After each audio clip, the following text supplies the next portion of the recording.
రాధా ఇదేం పని, నువ్వు వాళ్ళిద్దరిని ఎలా పిలుస్తావు వేడుకలకి, వాళ్ళతో నువ్వు ఎలాగా ఫోటోలు తీయించుకుంటావు అంటే ఇప్పుడు సమాజంలో ఎలా అయిపోయిందంటే ఆయనకి వాళ్ళ స్నేహితులు అన్న ఆలోచనతో పిలుస్తుంటారు మొదటి నుంచి.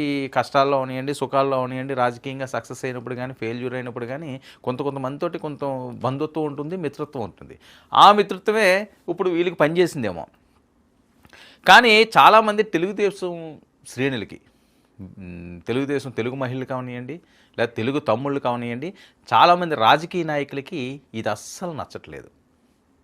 ఏ రకంగా నువ్వు పిలుస్తావు వాళ్ళని, వాళ్ళ గురించి నీకు తెలియదా? మన నాయకుడు చంద్రబాబు నాయుడు గారిని ఏ రకంగా మాట్లాడారు, ఏ రకంగా అవమానించారు, ఏ రకంగా ఇబ్బందులు పెట్టారు.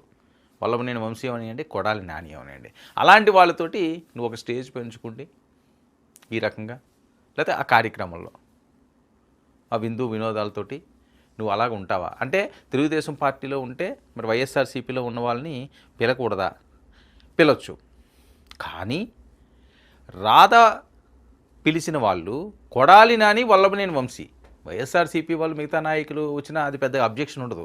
వీళ్ళ మీదే ఎందుకు వాళ్ళు ఆగ్రహంగా ఉన్నారు అంటే వీళ్ళు మాట్లాడిన మాటలు, వీళ్ళు చేసిన చేతలు ఒకటా రెండా? ఏ రకంగా చంద్రబాబు నాయుడు గారిని అవనియండి, తల్లి లాంటి భువనేశ్వర్